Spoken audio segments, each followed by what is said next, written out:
Hi, I'm Micah Halpern. Thank you for joining me today as I do some thinking out loud. Our first segment is called Background Briefing.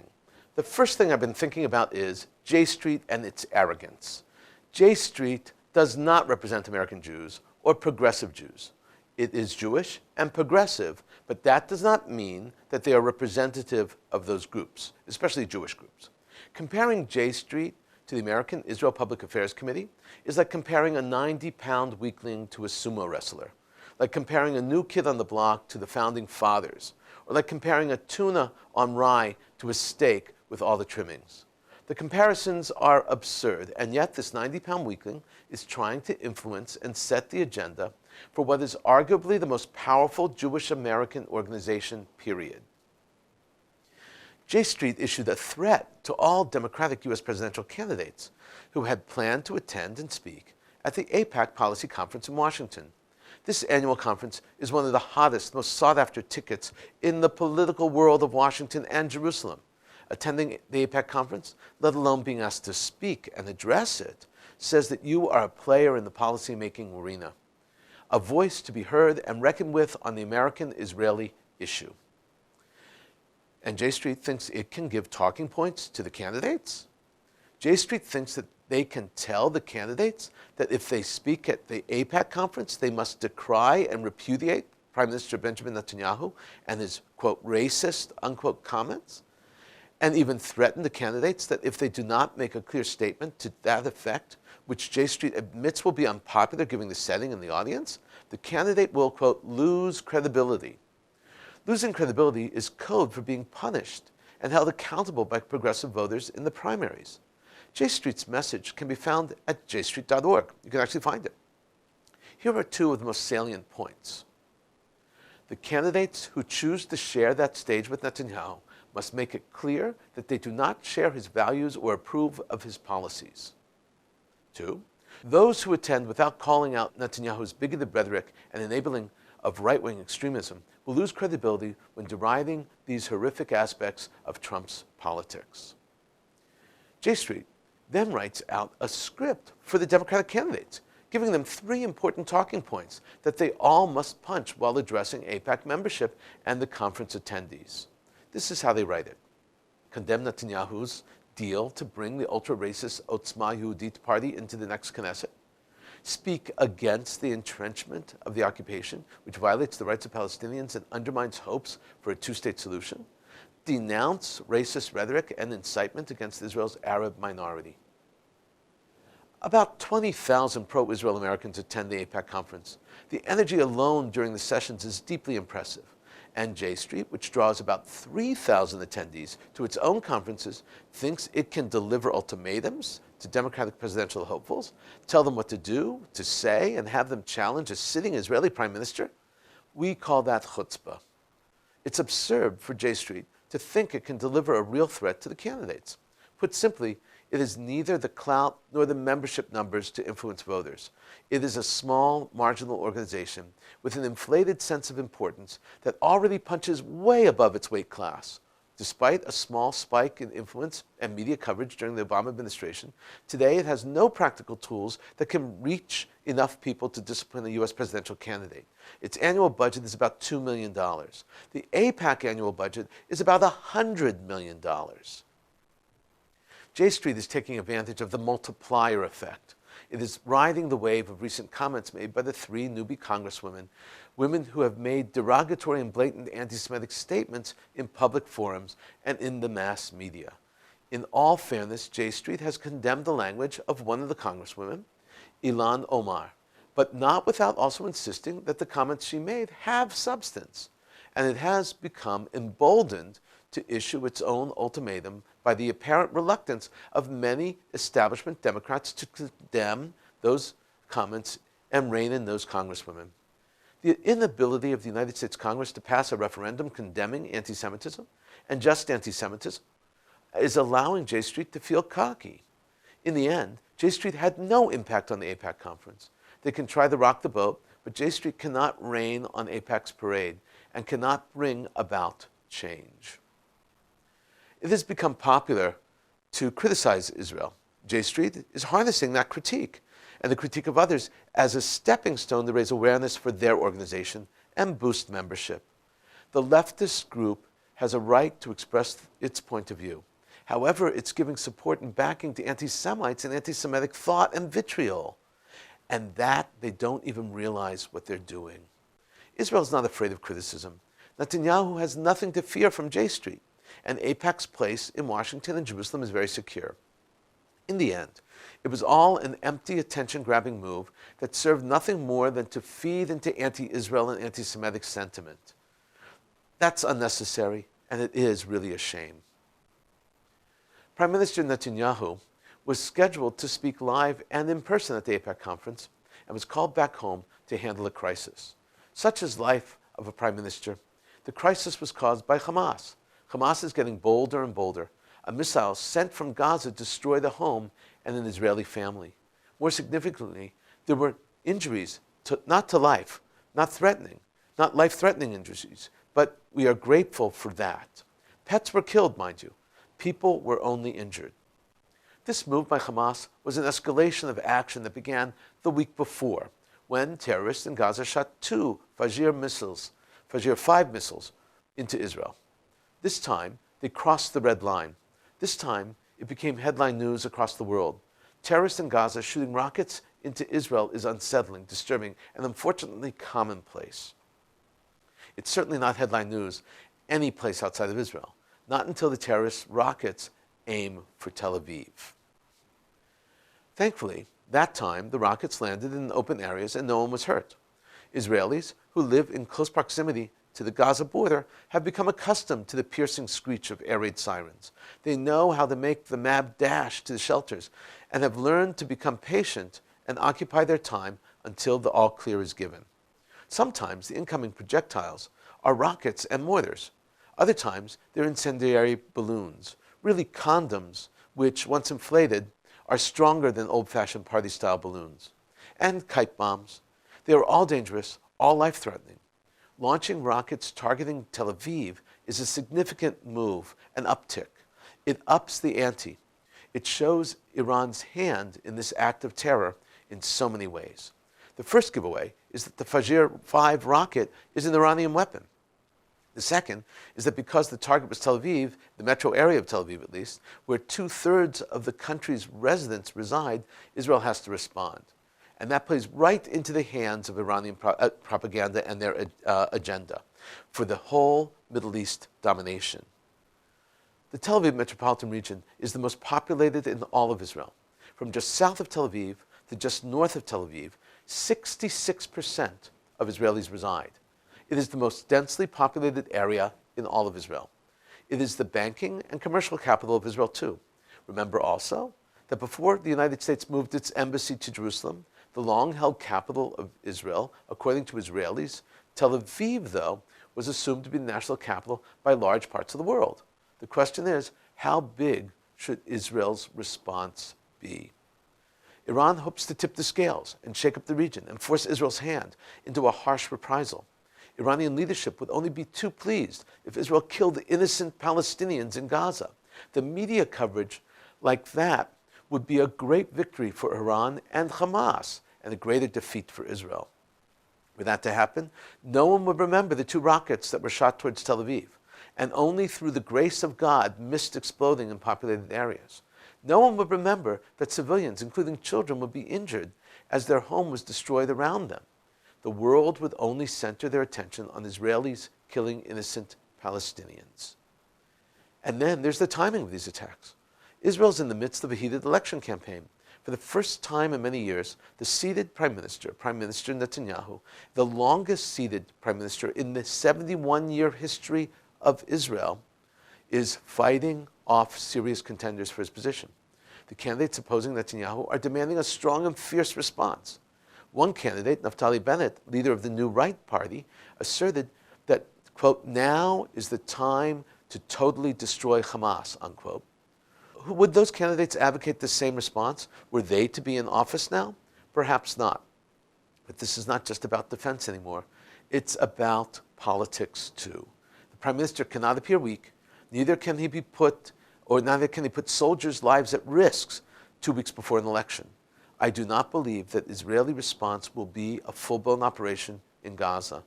There will be aerial strikes using Israeli fighter jets, helicopters, even smart bombs and drones, shot from naval vessels, let's say, moored off the coast of Gaza in the Mediterranean Sea. There will be targeted attacks against locations and against Hamas leadership. This is not going to be motivated, and it's not going to create a war with Hamas, as occurred in 2014, and Operation Cast Lead. Israel must respond, but Israel does not wantonly rampage and murder. Israel does not attack innocents when even provoked. Israel does, however, target terrorist infrastructure, bomb factories, weapons depots, and command and control centers. It is what they do. But for the most part, the people inside these facilities have already fled. The facilities are empty. It's no secret that those sites are high priority for an Israeli counterstrike. Tel Avivis have, for many years, been insulated from rocket attacks from Gaza. Seldom have they felt the pressure and the threat from terrorists that other parts of the country feel, some on a weekly basis, even a daily basis. Should Hamas attacks continue in this vein, Israel will be forced to respond differently, and those in Gaza responsible for perpetrating the attack or attacks and their Iranian handlers will be prepared for that response. Now Israel must respond with wisdom. They need to send a message, but it needs to be a surgical message. Just because you have great power does not mean that you use all of it all the time. That is an ethical principle the United States and Israel share. Coming up next, Points of View. Here's what some important voices have been talking about. First up is a column from the New York Post. It's co-authored by Mark Dubowitz and Benjamin Weinthal. It was published online on March 10, 2019, and in print March 11, 2019. Interestingly, the print title is Europe's Hezbollah Delusions, while online it's Europe's Delusions on Hezbollah. The difference is minimal, except that it shows several important aspects of editors' influence. The editors could not resist making a change and converting the piece into their piece. Editors are an interesting crop of people who feel the need to change and correct things that do not always need correction. This is a perfect example. We all know people like this. They just need to correct things all the time. This is how Mark Dubowitz and Benjamin Weinthal begin. Britain did this month what the European Union and its most important power, Germany, refused to do: outlaw Iranian-backed Lebanese terror group Hezbollah. Specifically, London imposed a ban on Hezbollah's so-called political wing following Britain's 2008 ban against Hezbollah's military wing. In doing so, the British government rejected the notion that Hezbollah is a two-winged group without unified command and control over its terror activities. This is a huge move because Hezbollah does not recognize the difference between the political and military wings of their own organization. They call it military, and we call that terror, by the way. The authors continue. Berlin still clings to that delusion. On Friday, the German government rebuffed requests from the US and Israel and a number of Arab countries to outlaw all of Hezbollah. Europe's split personality approach to Hezbollah puts it at odds with reality, not to mention Hezbollah's leaders' own view of their group. Hezbollah spokesman Ibrahim Musawi, to repeat what other top officials of the group have stressed over the years, said this: Hezbollah is a single large organization. We have no wings that are separate from one another. They conclude with a very profound set of examples, which should force Germany to conclude there is no difference between Hezbollah's diplomatic and terror factions. This is what they write.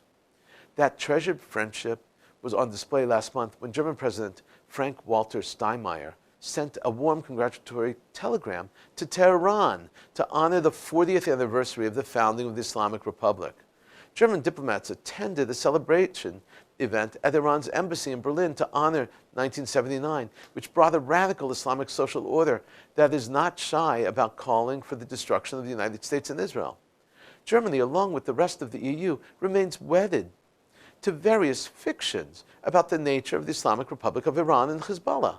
But Berlin and Brussels can't deny the growing international consensus. There is only one Hezbollah, and it pursues its political ends through terror. Well done. Second up is a column from the New York Times. It was published in print on Sunday, March 10th, 2019, and online March 9th, 2019. Writing a column on Sunday is very, very important, so the emphasis is there. The column is penned by Ross Douthat, a regular Sunday opinion columnist for the New York Times. The column is entitled, "Is Anti-Semitism Exceptional?" Subtitled, "The Inevitable Decline of Left-Wing Philo-Semitism." This is a very thoughtful and painful piece, asking where is the Philo-Semite? Here is how Ross Douthat begins.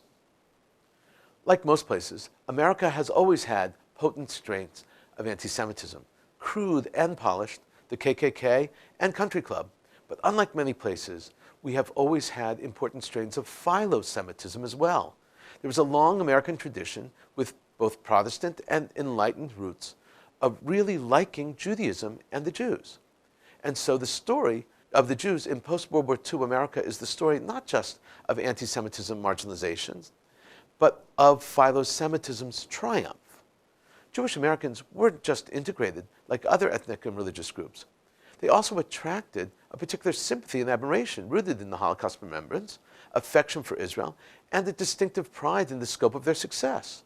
For American philo-Semites, the Jewish experience wasn't just one minority experience among many, but a signal and elevated case, the outsized success of Jewish intellectuals and scientists and artists and businessmen and activists was an especially good thing, a unique proof of American exceptionalism, because ours was the one country where a people so long persecuted could not only survive but triumph.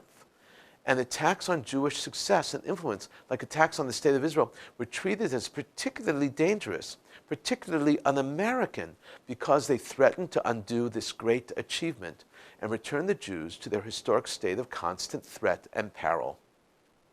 Douthat goes into detail about the right wing and Trump, but really, he's asking what has happened to America.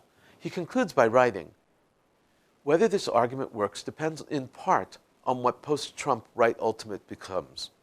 Whether there's a way to marry nationalism and philo-Semitism, perhaps wooing Jewish voters rightward, or whether any form of right-wing populism inevitably brings anti-Semitism's roaring back. But it also depends on whether the assumptions of Omar's left-wing defenders are justified, whether anti-Semitism can be contained if it's treated as one form of bigotry among many, or whether the perverse resilience of Jew hatred is such that cultures choose between philo-Semitism and anti-Semitism, with only a swift downward slope lying in between." Once again, very well done. Coming up, commentary through cartoons, where pictures tell the story. Let's talk about 3 cartoons today. The first is entitled "Defeated ISIS." It was published on March 26, 2019, and it was drawn by Parish Nath for the Khalij Times in the United Arab Emirates. A Western soldier, probably a US soldier, is holding a chainsaw, just cut down a tree called ISIS. The branches of the tree are rifles and machine guns. He has his foot on the tree stump and 2 fingers in the air, making the V sign for victory. Under the ground, though, the tree's roots are huge and ugly, and written on them is the word ideology. The idea here is clear. ISIS has not been destroyed. Second up is a cartoon entitled "Trump on Israeli Golan Heights." It was published on March 24th, 2019, and was drawn by Drybones, or Yaakov Kirshen. Trump is saying, quote, "After 52 years, it's time to recognize Israeli sovereignty over the Golan Heights," unquote. Now the comic strip, or the author narrator, says, Trump is not making history. History is making Trump. This third and last cartoon is entitled "White Supremacist and Jihadi Card."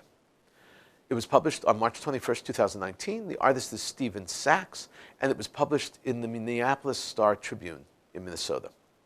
A playing card is split in half. One side is a white supremacist in a KKK white hood and cloak. He has a Nazi band and a machine gun. The other end of the card is a jihadist with an ammo belt and a machine gun and a black hood over his head. The numerical value of the card is 0, and the card suit is a black skull. In a moment, more of my own perspective and a few predictions.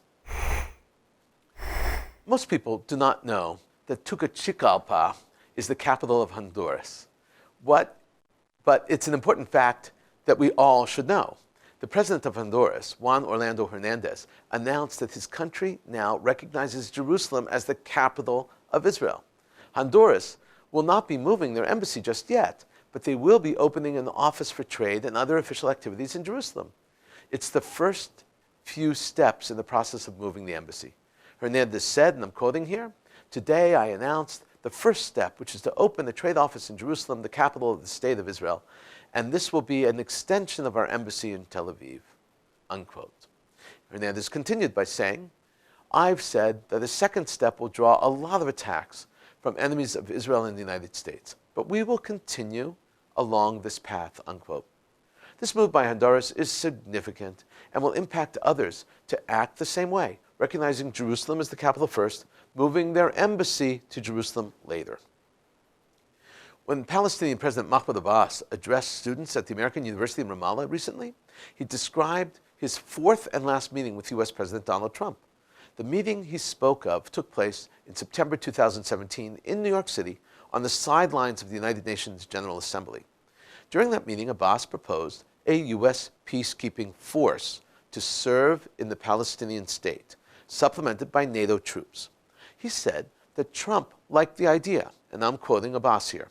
"I told him that if Israel is worried about its security, I propose bringing U.S.-led NATO troops to Palestine to protect Israel's and our security," unquote. Abbas said that Trump then asked an aide, "How many soldiers do we have?" unquote. The official said that the United States has 6,000 soldiers that could be part of a planned NATO force.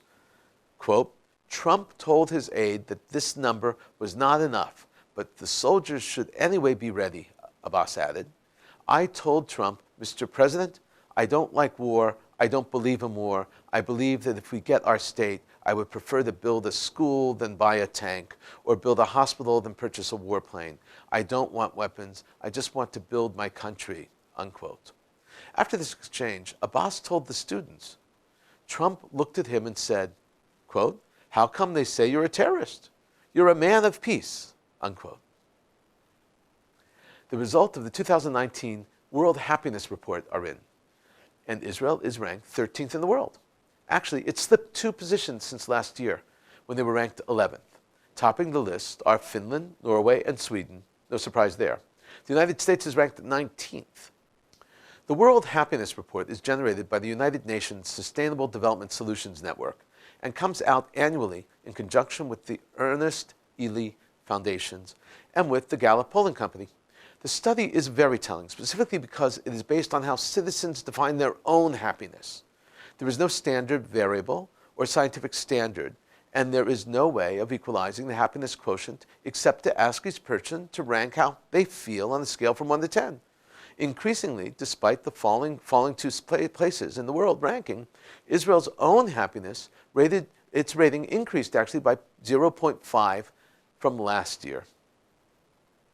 Terrorists from Gaza may be lobbing high-tech and expensive rockets into central Israel, but they still haven't given up on their low-tech terror tactic and techniques. A styrofoam model airplane landed in the Eshkol region. A hand grenade was attached to the plane. The toy was found on Highway 234 near Gaza. Of course, police sappers were called in and the device was defused. In addition to the model airplane, a bundle of balloons was found on the Highway 40 in the northern Negev on the same very day. It was the 4th set of balloons sent from Gaza into Israel in 1 day alone.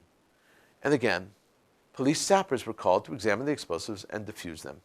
These small devices are significant threats to the calm and well-being of normal life in the region. They are weapons of terror, and they continue to threaten the lives and well-being of Israeli citizens. The end of this terror tactic is not yet in sight. Poland has made many strides in putting anti-Semitism on the back burner, but not always successfully. A weekly news magazine in Poland called Totally Poland had a front-page story telling readers how to identify a Jew. That's right, how to identify a Jew. This is the magazine's formula for finding a Jew.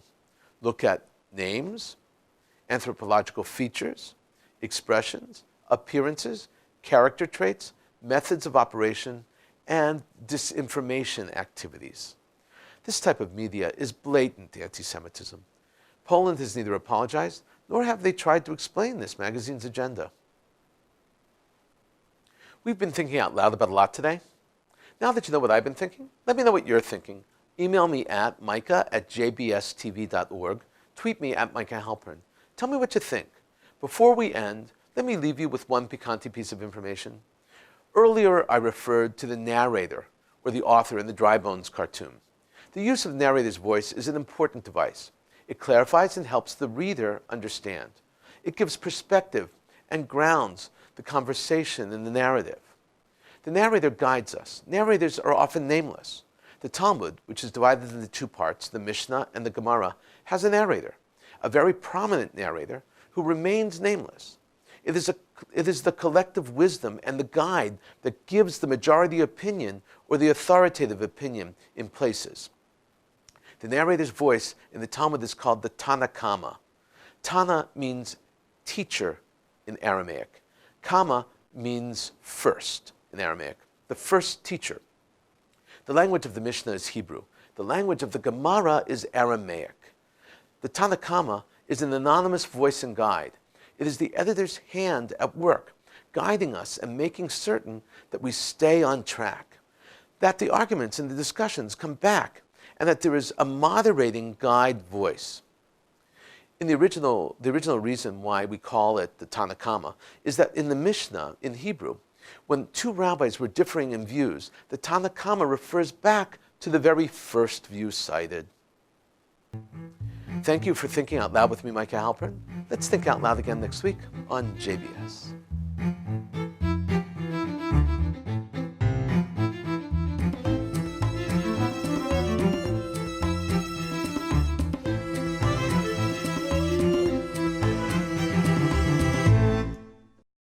We would be pleased to send a complimentary DVD of this program to anyone who wishes to support JBS with a tax-deductible gift of $36, double chai or more. Simply visit the JBS website at jbstv.org and click on the Donate button to make a donation by PayPal or your credit card. And please indicate the program for which you would like a DVD. Or you can send your tax-deductible check to JBS, P.O. Box 180, Riverdale Station, Bronx, New York, 10471. And again, please remember to indicate which program you would like to receive with our compliments. And we thank you for your kind support.